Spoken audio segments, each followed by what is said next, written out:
The Antiquities of the Jews, Volume 3, by Flavius Josephus, Book 13, Chapters 10 and 11.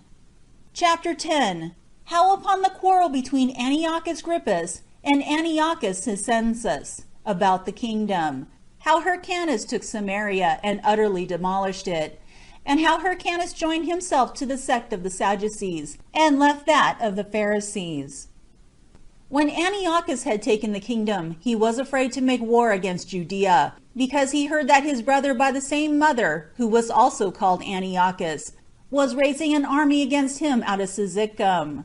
So he stayed in his own land, and resolved to prepare himself for the attack he expected from his brother, who was also called Cyzicenus, because he had been brought up in that city.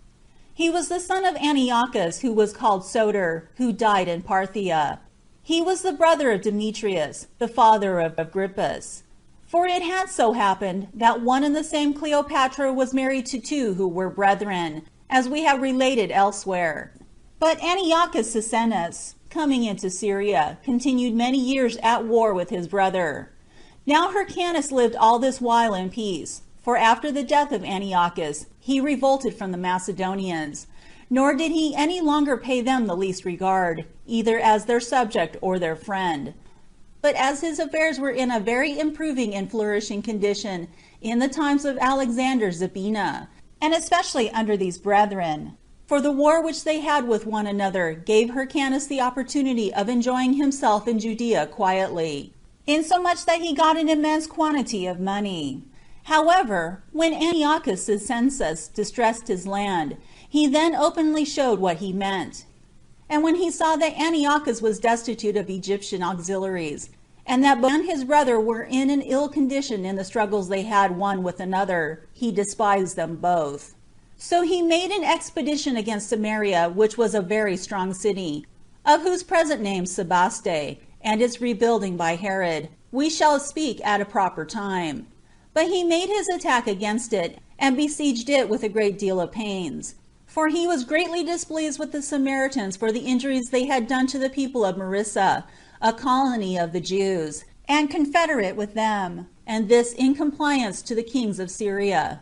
When he had therefore drawn a ditch, and built a double wall round the city, which was 80 furlongs long, he set his sons Antigonus and Aristobulus over the siege, which brought the Samaritans to that great distress by famine, that they were forced to eat what used not to be eaten, and to call Antiochus Cyzicenus to help them, who came readily to their assistance, but was beaten by Aristobulus.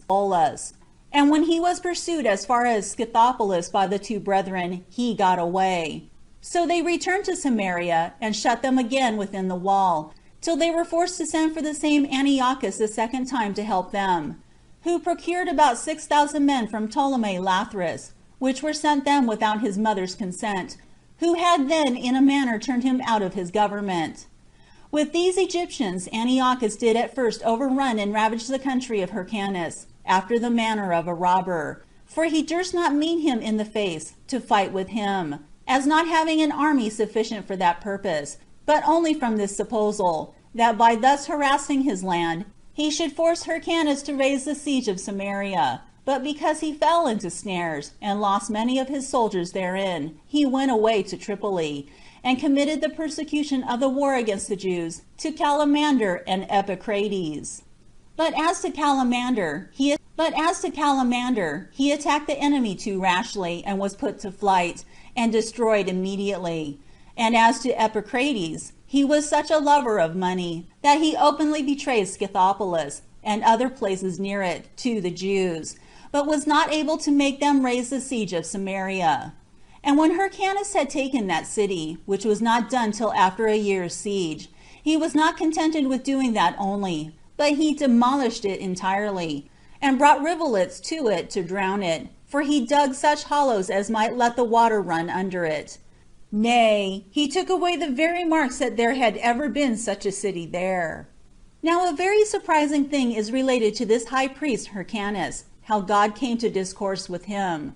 For they say that on the very same day on which his sons fought with Antiochus Cyzicenus, he was alone in the temple, as high priest, offering incense, and heard a voice, that he had overcome Antiochus.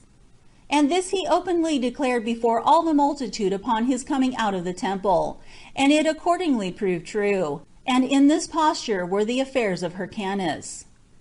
Now it happened at this time, that not only those Jews who were at Jerusalem and in Judea were in prosperity, but also those of them that were at Alexandria, and in Egypt and Cyprus. For Cleopatra the queen was at variance with her son Ptolemy, who was called Lathyrus, and appointed her generals Chelcias and Ananias, the sons of that Onias who built the temple in the prefecture of Heliopolis, like to that at Jerusalem, as we have elsewhere related.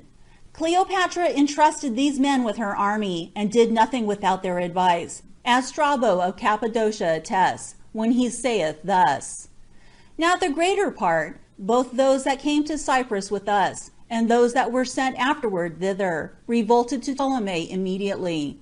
Only those that were called Onias's party, being Jews, continued faithful, because their countrymen Chelcias and Ananias were in chief favor with the queen. These are the words of Strabo. However, this prosperous state of affairs moved the Jews to envy Hyrcanus, but they that were the worst disposed to him were the Pharisees, who were one of the sects of the Jews, as we have informed you already. These have so great a power over the multitude, that when they say anything against the king or against the high priest, they were presently believed. Now Hyrcanus was a disciple of theirs, and greatly beloved by them. And when he once invited them to a feast, and entertained them very kindly, when he saw them in a good humor, he began to say to them, that they knew he was desirous to be a righteous man, and to do all things whereby he might please God, which was the profession of the Pharisees also. However, he desired, that if they observed him offending in any point, and going out of the right way, they would call him back and correct him. On which occasion they attested to his being entirely virtuous, with which commendation he was well pleased. But still there was one of his guests there, whose name was Eleazar, a man of an ill temper, and delighting in seditious practices. This man said, Since thou desirest to know the truth, if thou wilt be righteous in earnest, lay down the high priesthood, and content thyself with the civil government of the people. And when he desired to know for what cause he ought to lay down the high priesthood, the other replied, We have heard it from old men, that thy mother had been a captive under the reign of Antiochus Epiphanes. This story was false, and Hyrcanus was provoked against him, and all the Pharisees had a very great indignation against him. Now there was one Jonathan, a very great friend of Hyrcanus's, but of the sect of the Sadducees, whose notions are quite contrary to those of the Pharisees. He told Hyrcanus that Eleazar had cast such a reproach upon him, according to the common sentiments of all the Pharisees, and that this would be made manifest if he would but ask them the question, what punishment they thought this man deserved, for that he might depend upon it, that the reproach was not laid on him with their approbation, if they were for punishing him as his crime deserved. So the Pharisees made answer, that he deserved stripes and bonds, but that it did not seem right to punish reproaches with death. And indeed the Pharisees, even upon other occasions, were not apt to be severe in punishments. At this gentle sentence, Hyrcanus was very angry, and thought that this man reproached him by their approbation. It was this Jonathan who chiefly irritated him, that he made him leave the party of the Pharisees, and abolish the decrees they had imposed on the people, and to punish those that observed them. From this source arose that hatred which he and his sons met with from the multitude. But of these matters we shall speak hereafter. What I would now explain is this, that the Pharisees have delivered to the people a great many observances by succession from their fathers, which are not written in the laws of Moses. And for that reason it is that the Sadducees reject them, and say that we are not to esteem those observances to be obligatory which are in the written word, but are not to observe what are derived from the tradition of our forefathers. And concerning these things, it is that great disputes and differences have arisen among them, while the Sadducees are able to persuade none but the rich, and have not the populace obsequious to them, but the Pharisees have the multitude on their side. But about But about these two sects, and that of the Essenes, I have treated accurately in the second book of the Jewish Affairs. But when Hyrcanus had put an end to this sedition, after that he lived happily, and administered the government in the best manner for 31 years, and then died, leaving behind him 5 sons.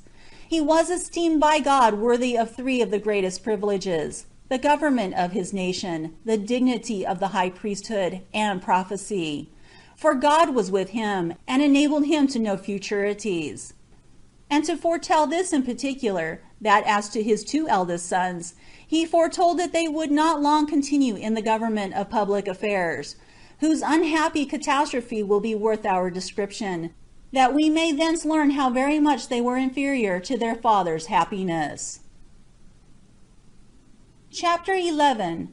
How Aristobulus, when he had taken the government, first of all put a diadem on his head, and was most barbarously cruel to his mother and his brethren, and how, after he had slain Antigonus, he himself died.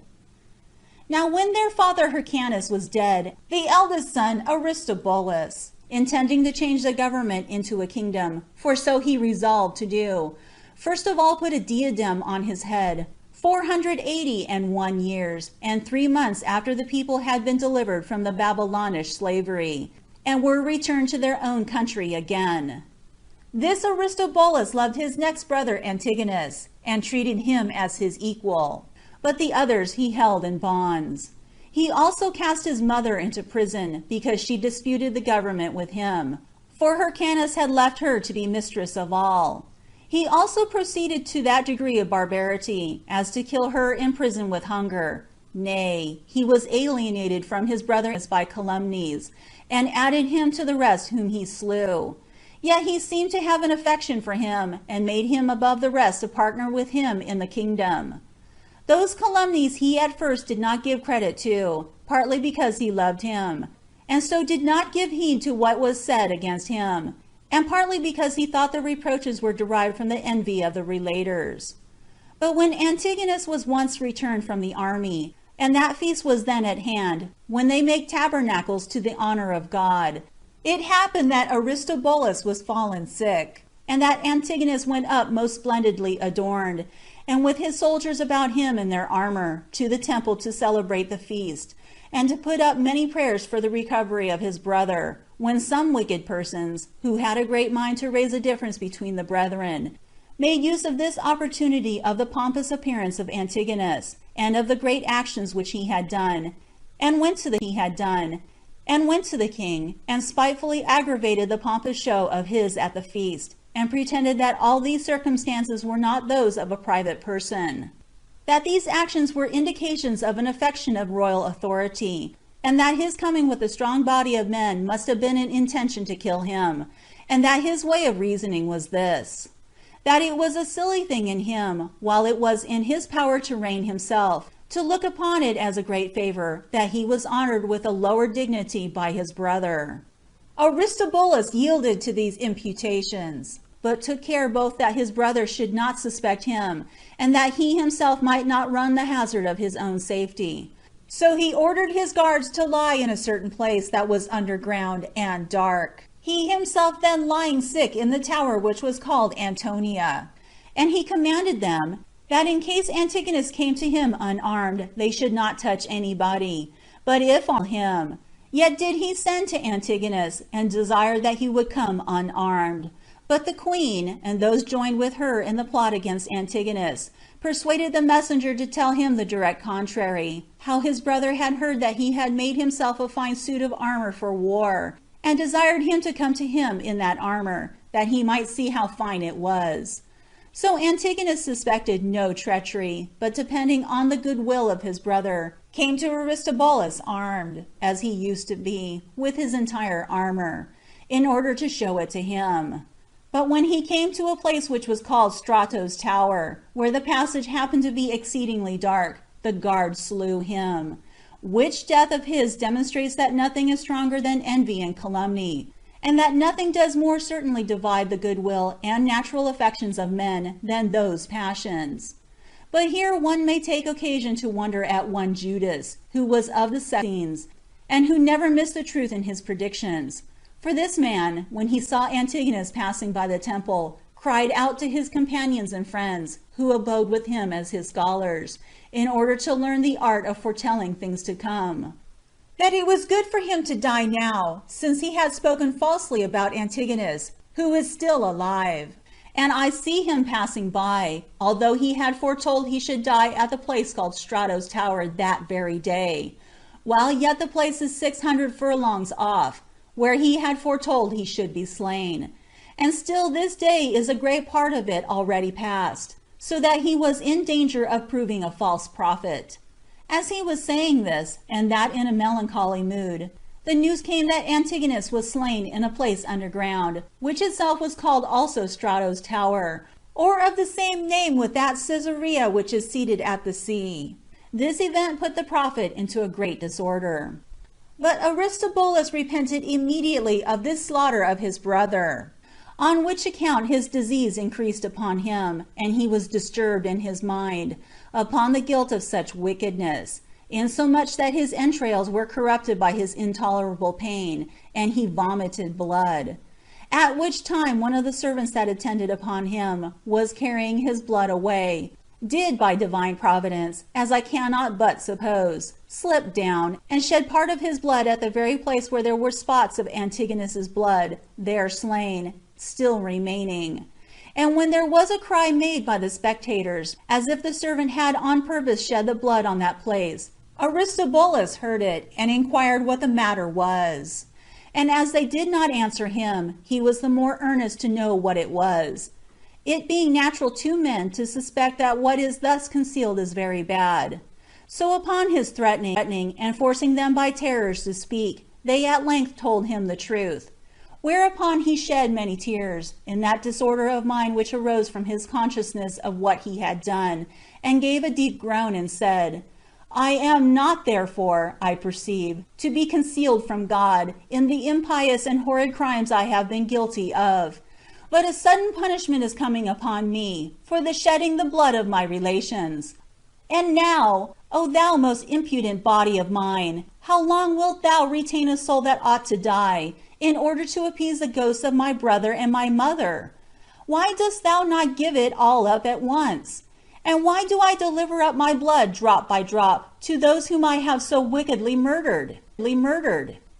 In saying which last words, he died, having reigned a year. He was called a lover of the Grecians, and had conferred many benefits on his own country, and made war against Iturea, and added a great part of it to Judea, and compelled the inhabitants, if they would continue in that country, to be circumcised, and to live according to the Jewish laws. He was naturally a man of candor and of great modesty, as Strabo bears witness, in the name of Timagenes, who says thus, This man was a person of candor, and very serviceable to the Jews, for he added a country to them, and obtained a part of the nation of the Itureans for them, and bound them to them by the bond of the circumcision of their genitals. End of Book 13, chapters 10 and 11.